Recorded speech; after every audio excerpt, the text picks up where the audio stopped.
আপনারা ভাগ্যবান, এই চট্টগ্রাম দিয়ে এই অঞ্চলে ইসলাম প্রবেশ করেছে। এই চট্টগ্রাম মহান মুক্তিযুদ্ধের আওয়াজ এবং আহ্বান, স্বাধীনতার ঘোষণা সারা দেশবাসী বিশ্ববাসীকে ছড়িয়ে দিয়েছে। এই চট্টগ্রাম আল্লাহ রসুলের বিরুদ্ধে অবস্থান নিয়ে শাহবাগ চত্বরে যারা বাজার বসিয়েছিল তাদের দুঃস্বপ্নকে তছনছ করে দিয়েছিল। হেফাজতে ইসলামের আহ্বানে এই চট্টগ্রাম আরো গর্বিত। বর্তমান সরকারের আমলে সর্ববিষয়ে বিশারদ একজন সর্বমন্ত্রীও আপনারা পেয়েছেন। সত্যি আপনারা ভাগ্যবান। এইরকম আর একটা জেলা নালয় চালায়, এমনকি প্রধানমন্ত্রীর কথা থাকে বলতে হয়। আমার একটু কষ্ট লাগে না, নিজেদের সন্তানকে বুহা বলতে নাই, আরে নিজের ছেলে কানা হলেও তো পদ্মলোচন। সম্মানিত বন্ধুগণ, আমার কষ্ট লাগে মাননীয় প্রধানমন্ত্রীর জন্য। তার আশেপাশে কাদেরকে উনি বসিয়েছেন? উনি কুমিল্লা এসে পিজের দেন, ফরিদপুরে গিয়ে সয়াবিন তেল দেন, তিনি দিনাজপুরে গিয়ে আম উপহার দেন, সিলেটে গিয়ে 9.5 ঘন্টা উপহার দেন, সংসদে গিয়ে প্রাথমিক বিশ্ববিদ্যালয় উপহার দেন, আর কক্সবাজারে এসে বলেন যে বিরোধী দল এই বাজেটে মাদক এবং ধূমপান জাতীয় দ্রব্যের ট্যাক্স বাড়ানো হয়েছে বলে বিরোধী দল তার বিরুদ্ধে প্রতিবাদ করে মিছিল করেছে। মিথ্যা, ভুয়া।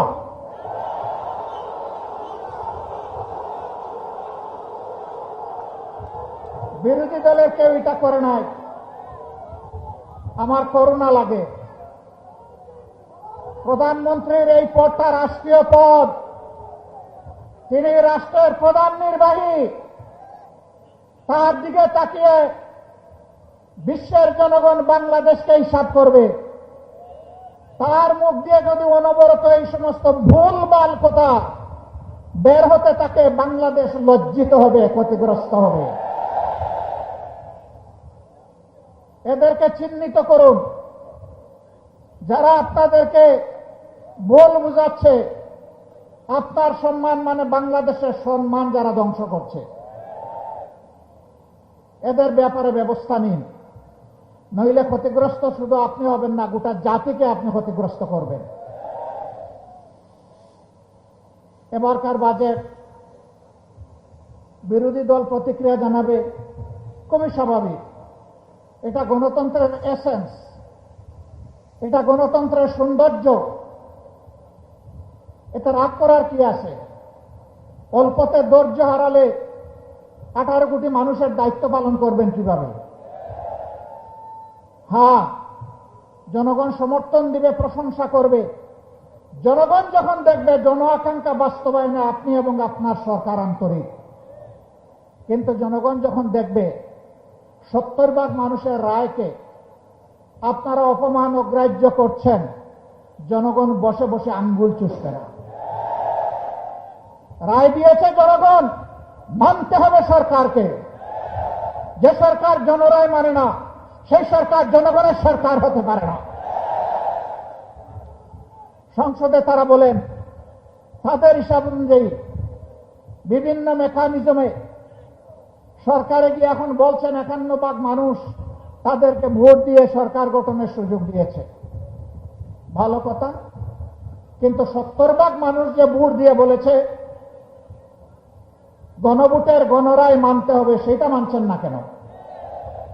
51% বুঝতে পারলেন, 70% বুঝতে পারেন না?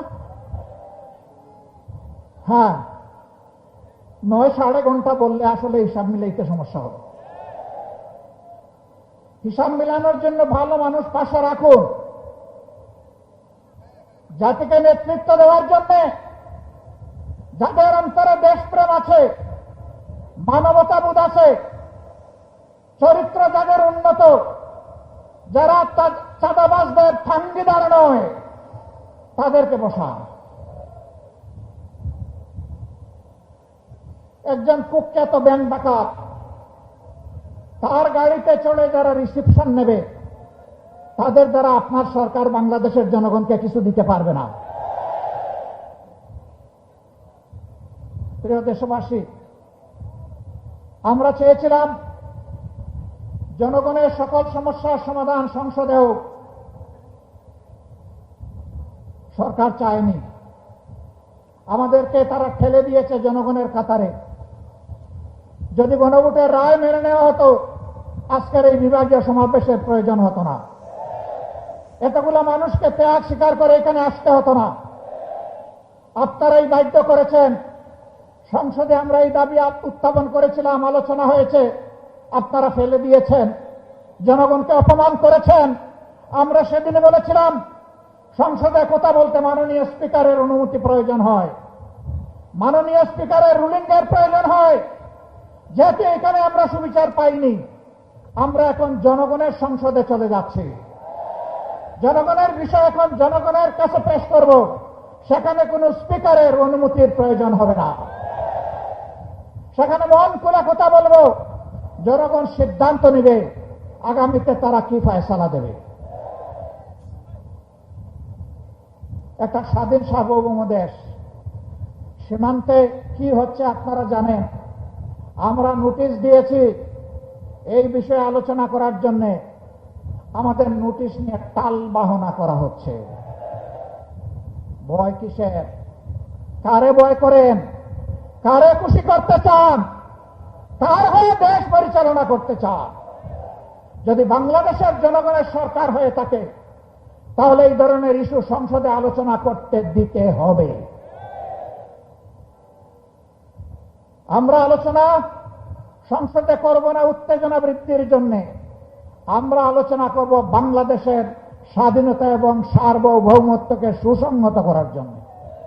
এটি আমাদের উপর অর্পিত পবিত্র দায়িত্ব। কিন্তু যদি আমাদেরকে এই আলোচনার সুযোগ থেকে বঞ্চিত করা হয়, তাহলে মনে রাখবেন মুসলিমে ও বিজিবি যাদের হাতে সরকারের দেওয়া অস্ত্র আছে, তাদের পাশে আজকে যেভাবে হাজার হাজার জনগণ নিরস্ত্র হয়ে মুখ পেতে দিয়ে নিজের সীমানা রক্ষার জন্য এগিয়ে গিয়েছে, 18 কোটি মানুষ এইভাবে কারো হাতে বাংলাদেশ ইজারা দেবে না। এই 18 কোটি মানুষের 36 কোটি হাত বাংলাদেশকে পাহারা দিয়ে রাখবে ইনশাআল্লাহ। জাতির সাথে গাদ্দারি করে কেউ পার পাবে না। আমরাও গাদ্দারি করলে জাতি আমাদেরকেও ক্ষমা করবে না।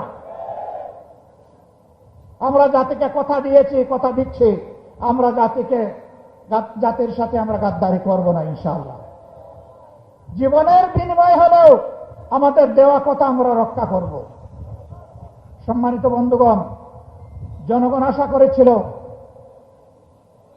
ইন্টারিম গভর্নমেন্টের পরে নির্বাচন হয়েছে, নির্বাচিত সরকার আসলে চাঁদাবাজি বন্ধ হবে। বাংলাদেশের কোন জায়গায় চাঁদাবাজি বন্ধ হয় নাই, হয়তোবা চিটাগাঙ্গে বন্ধ হয়ে গেছে। চাঁদাবাজি এখানে চালু আছে। রেট কি বেড়েছে না কমেছে? এই চাঁদাবাজ কারা জনগণ কি জানে না? জনগণ কি চিনে না? মাননীয় প্রধানমন্ত্রী, চাঁদাবাজকে আপনি সামাল দিন। আপনি কথা দিয়েছিলেন আপনি ক্ষমতায় আসলে দুর্নীতির টুটি চেপে ধরবেন। আমরা দেখতে পাচ্ছি দুর্নীতিকে জাতীয়করণ করা হয়েছে। দুর্নীতি এবং চাঁদাবাজির বিরুদ্ধে কথা বললে কারো যদি মন খারাপ হয়, আমাদের করার কিছুই নাই, বলে যাচ্ছি, বলেই যাব। এবং শুধু বলার মধ্যেই আমরা ক্ষান্ত হব না, আমরা জনগণকে সাথে নিয়ে গণপ্রতিরোধ গড়ে তুলব ইনশাআল্লাহ। আপনারা তৈরি আছেন? আমাদের পরিষ্কার কথা, গণভোটের রায় বাস্তবায়ন করতে হবে। গণভোটের রায় বাস্তবায়ন করতে হবে। গণভোটের রায় বাস্তবায়ন করতে হবে। যদি না করেন, তাহলে যেভাবে 96 সালে নিজেরাই শেষ পর্যন্ত কেয়ারটেকার সরকারের বিল নিজেরা এনে পাশ করতে বাধ্য হয়েছিলেন, এই রেফারেন্ডামও বাস্তবায়ন করতে আপনারা বাধ্য হবে। ভালোই ভালোই মেনে নিন, জনগণকে রাজপথে ফেলে দিবেন না। আমরা শান্তিপূর্ণ গণতান্ত্রিক ধারায় থাকতে চাই, আমাদেরকে থাকতে দিন। আমাদেরকে সুড়সুড়ি দিবেন না, নতুন করে সুড়সুড়ি দেওয়ার কিছু নেই। হুমকি ধমকি দিবেন না, মাঝে মাঝে হুমকি ধমকি দেওয়া হয়, জেলের ভয় দেখানো হয়। ফাঁসিকে যারা তুচ্ছ মনে করে তাদেরকে জেলের ভয় দেখাবেন না। দেশ এবং জনগণের জন্য ফাঁসি বরণ করতে হয় প্রস্তুত, দেশ এবং জনগণের জন্য জীবন দিতে হয় প্রস্তুত, দেশ এবং জনগণের জন্য একবার নয় বারবার জেলে যেতে হয় প্রস্তুত। কিন্তু এই জেলের তালা স্থায়ী নয়, চাবিওয়ালাও স্থায়ী নয়। তালাও পরিবর্তন হয়, চাবিও পরিবর্তন হয়, এটা মাথায় রাখতে হবে।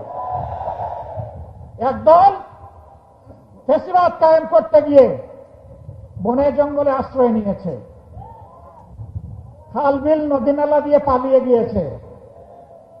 আপনারা কোন দিকে যাবেন? আমরা চাই না আপনাদের এই পরিণতি হোক। আমরা চাই না একটার পর একটা গণবিরোধী সিদ্ধান্ত নিয়ে দেশ এবং জনগণের ক্ষতি আপনারা করুন। আমরা পরিষ্কার বলে দিচ্ছি, আমরা দীর্ঘকাল বসে বসে আপনাদেরকে এই সুযোগ দেব না। সুযোগের সময় খুবই সীমিত, সময় ফুরিয়ে আসছে।